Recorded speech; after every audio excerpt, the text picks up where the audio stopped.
और एक तरफ यह सरकार बाबा साहब अंबेडकर की मूल्यों की प्रचार कर रही है और बाहर जाकर दलितों के ऊपर अत्याचार कर रही है।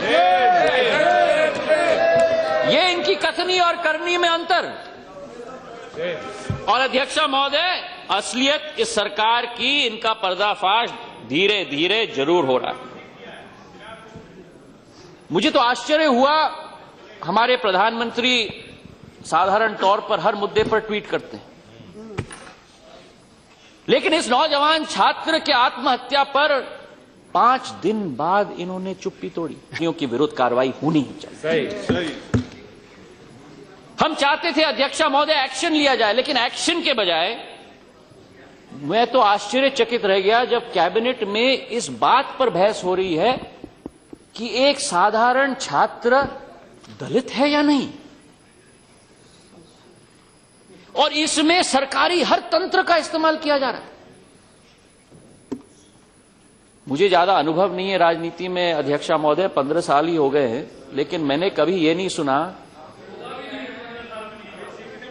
सुन लीजिए। अनुसूचित जनजाति मंत्री जोएल ओरम साहब एक के बाद एक वक्तव्य और टीवी इंटरव्यू दे रहे हैं कि ये रोहित दलित नहीं है। क्या ये मूल्य रह गया हमारे देश में एक नागरिक के जीवन का, कि आर्ग्यूमेंट चल रहा है कि व्यक्ति दलित है या न हो,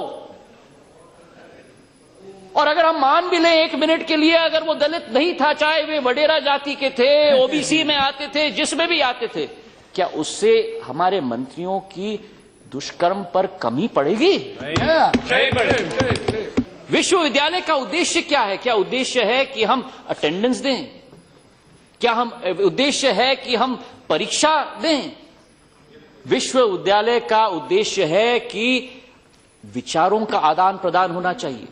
विश्वविद्यालय का उद्देश्य है कि यथास्थिति को चुनौती दी जानी चाहिए। प्लीज। लेकिन जिस तरीके से रोहित की आत्महत्या की घटना हुई है, एफटीटीआई में विद्यार्थियों के विरुद्ध एक्शन लिया गया है, जिस तरीके से जेएनयू की घटना हुई है, जिस तरीके से आईआईटी मद्रास में अंबेडकर पेरियार सर्कल को निष्कासित किया गया है, ये सरकार नौजवानों की आवाज को बंद करना चाहती है, इसमें कोई दो राय नहीं।